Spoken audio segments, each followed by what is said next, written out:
Tom continued to cry loudly and desperately plead for help. My sister-in-law, Lily, soothed him, and when he calmed down, Tom finally told us why he was crying. "Mommy, please save Grandma." "Okay, I will. But from whom shall I save Grandma?"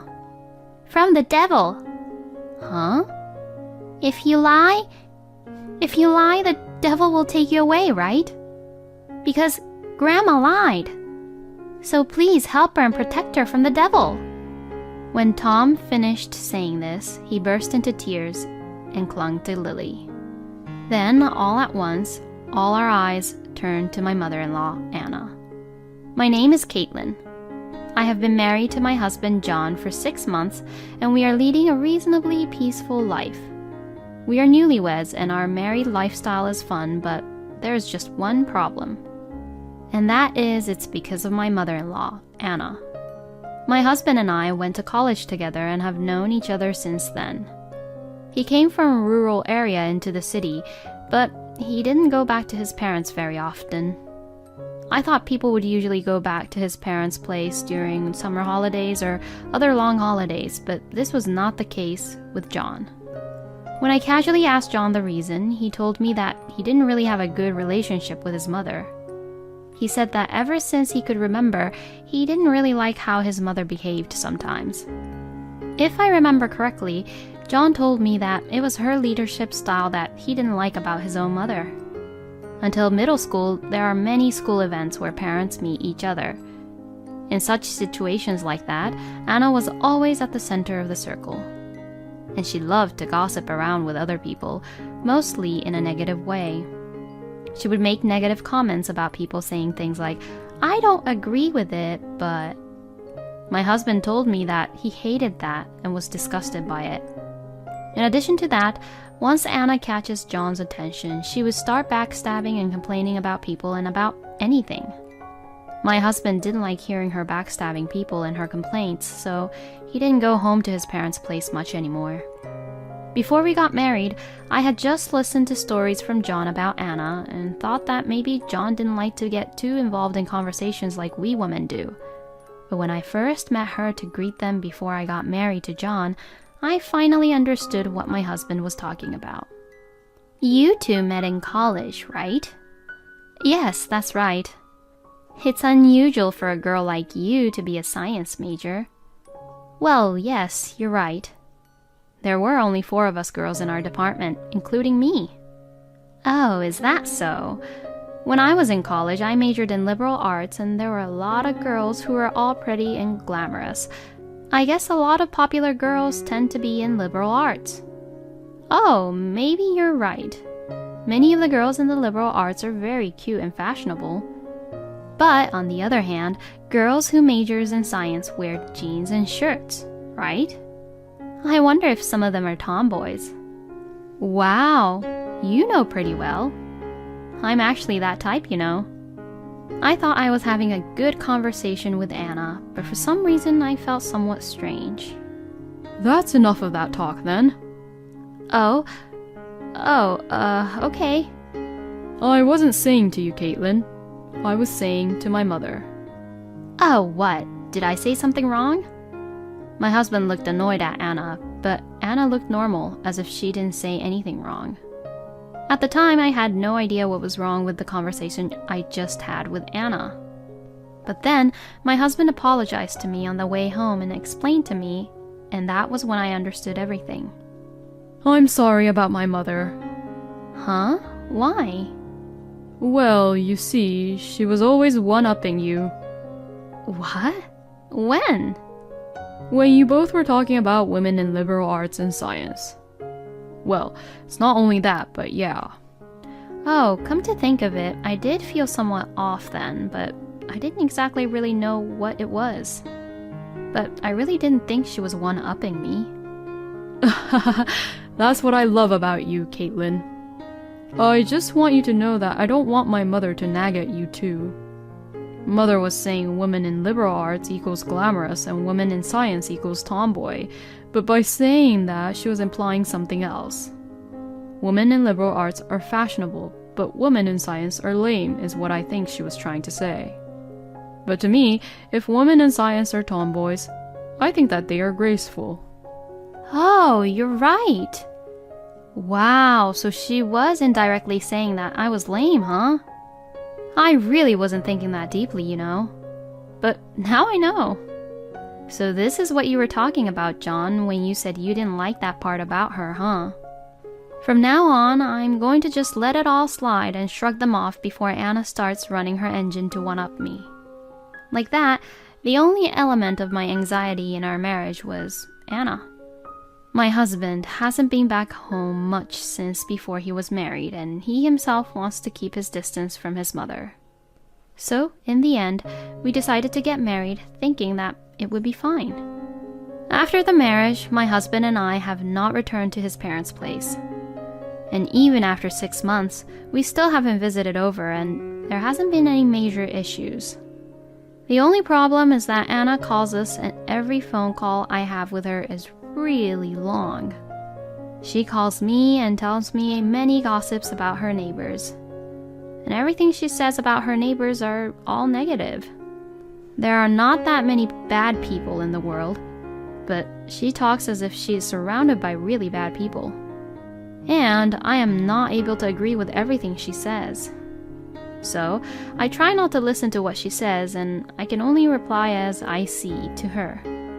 I would always receive such calls from her twice a week.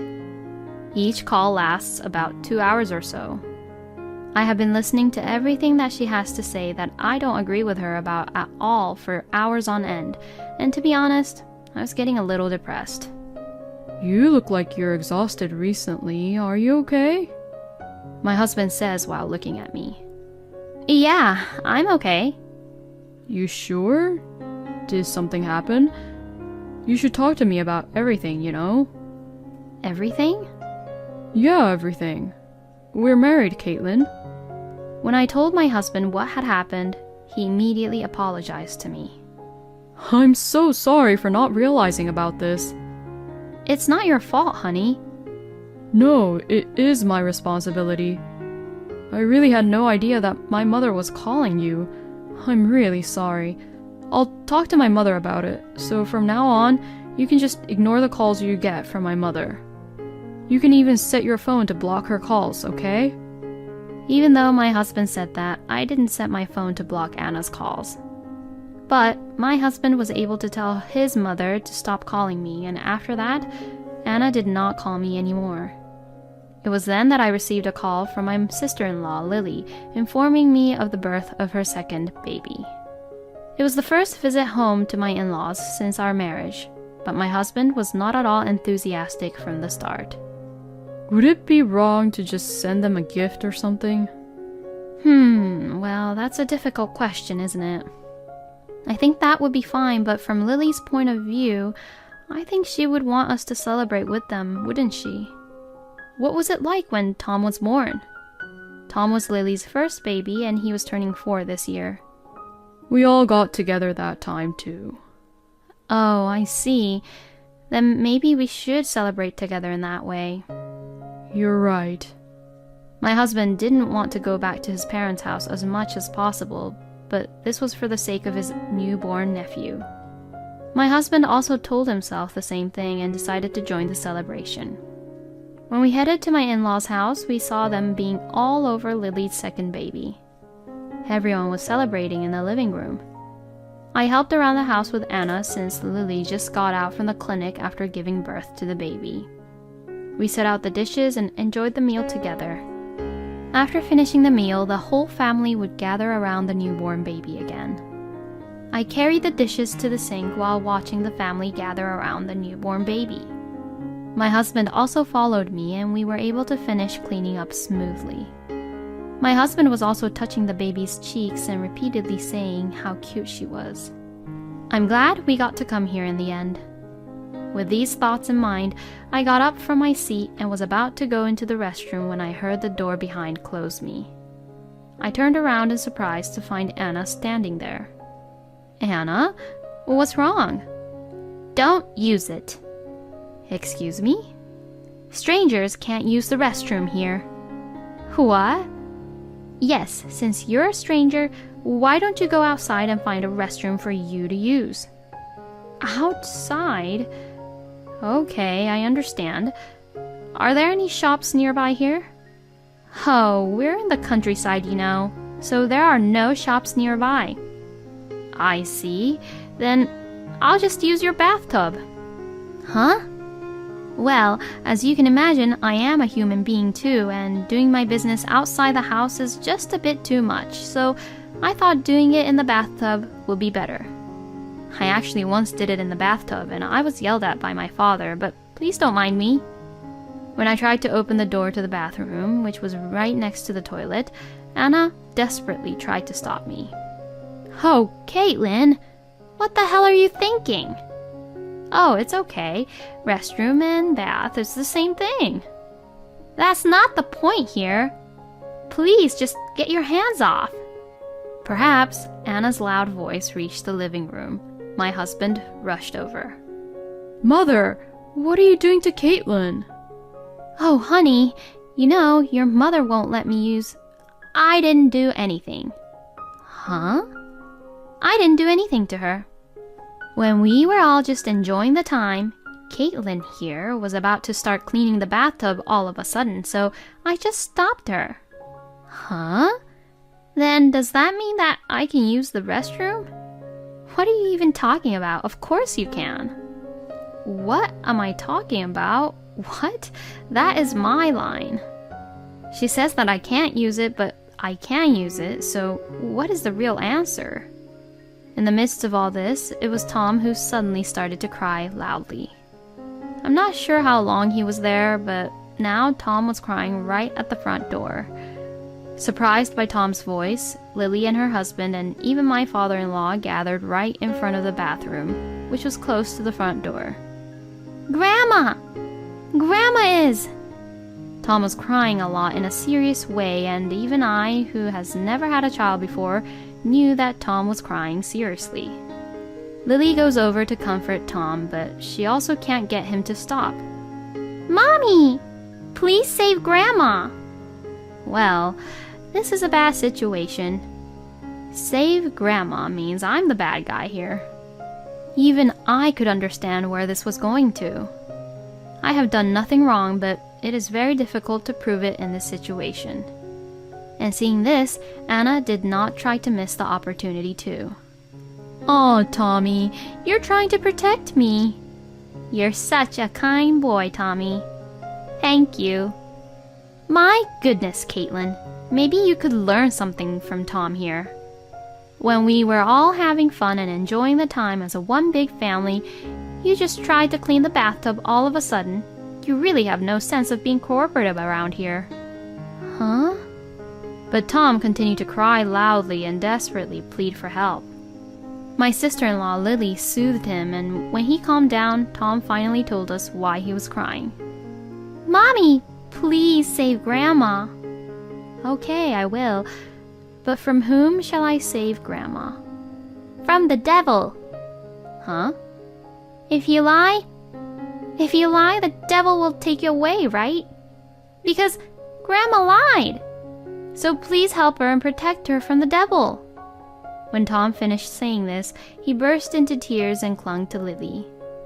Then all at once, all our eyes turned to my mother-in-law, Anna. Oh, Tom, it's okay. What you mean is that Grandma here told me to not use the restroom because I'm a stranger, right? Yeah. And I was told to go to the restroom outside, and Grandma also was the one who said not to use the bathtub too, right? Yeah. Don't worry, Grandma will tell the truth. So the devil won't take her away. Right, Anna? Tommy, did I really say that? Yeah, you did. I see. I don't really remember, but if I did say it, then I'm sorry, Tommy. I admit then. Then seeing what had happened, Lily instructed her husband to bring the kids upstairs with him. When she saw that they had gone upstairs, she glared right at Anna. I can't believe you made excuses. You're the worst, Mother. I mean, what the heck did you even say to Caitlin? I knew how mean you can be, Mother, but Since you took care of our child, I tried to ignore it. But this time, no way. I'm not coming here anymore, so please do keep that in mind. Hey, wait. Then Lily came and hugged me, quickly packed her bags, took her family with her, and left the house. We won't be coming here anymore either. But first, you should apologize. Do I need to apologize? Excuse me? Because Caitlin is a stranger. She got annoyed by my calls, wasn't she? Well, yes, duh. Who wants to pick up the phone when all you do is talk shit about other people? I didn't say anything bad about anyone. I really do hope that the devil takes her away someday. John, you shouldn't be getting carried away like this with her. You do know that Caitlin is a stranger and you're only connected to her through just a piece of paper, right? You just got married and all you do is take your wife's side. How pathetic. That's not how John is. You're a stranger, so you better shut up. I mean, what were you even thinking of doing in someone's bathroom? Well, that's because you told me that I couldn't use the restroom, so that's why I had no choice but to... So I told you to go outside. And I told you that I can't do that. Oh, Caitlin, I truly apologize for my wife's rudeness. I'm sorry for not apologizing to you earlier. Oh no, it's not your fault, Jack. No, it's also my responsibility that Anna became this way. But it seems like I've been pretending too long to not see what was actually going on. You cannot use our restroom too from today. Sweetie, what the heck are you saying? You and I, we are strangers too, and we are only connected through a piece of paper. And this house is my house, so I cannot let a stranger use my restroom. What the hell? We've been together for more than... That doesn't matter anymore. From the day we became a husband and a wife, we are supposed to support each other, right? And John did what he was supposed to do to support his wife. He grew up to be a good son who loves his wife. And Caitlin is such a nice, good person. She doesn't even think people's sarcasm and criticism to be a sarcasm or criticism. What you were doing to Caitlin is just completely terrible. I'm just so disappointed in you. After that, Jack urged my husband and I to go home, and we quickly went back home. And that was the last time I saw Anna, because Jack had divorced Anna. According to my husband, Jack got fed up with the fact that Anna had deeply hurt her grandchild's feelings, how she did nothing but belittle people whenever she had the chance to talk. Anna was never taken by the devil, but actually she was taken to the city office by Jack. I heard that Anna didn't make a fuss at the city office and signed the papers quietly. Lily and John both checked the divorce papers and it looked like they had no objection to the divorce. Jack properly divided the property in two and gave his half to Anna. They got divorced in their 60s. I am told that Anna has returned to her own family home. It seems that Anna begged to see her grandchildren, but that has not happened so far. Lily has decided not to have her kids be with Anna, saying that children should grow up surrounded by nice adults. I completely agree. You wouldn't want your precious kids to be around adults who only speak negative, terrible things. Lily and John might have grown up in such an environment and may have had many bad experiences. Since Anna left, my life has been much calmer. We began to visit Jack from time to time. I was worried about Jack, who now lives alone, and I also heard that Lily and her husband were also worried about that too, and that they too now frequently visit Jack at his house. I thought that Tom, who tried to protect his grandma, was a grandma's little boy, but apparently he was not. He was just trying to help someone who could have been taken away by the devil. He was usually the grandpa's little boy, and he was really close with Jack. It's been 3 months since then, and now I'm pregnant. I want to provide a good environment for my child. Words are words that will eventually come back to me, so I might as well avoid saying anything negative. And I would like to be always at peace. Congratulations on your pregnancy, Caitlin. I hope you have an amazing, healthy life. Thank you for watching until the end. Please subscribe to our channel. We hope to see you in our next video.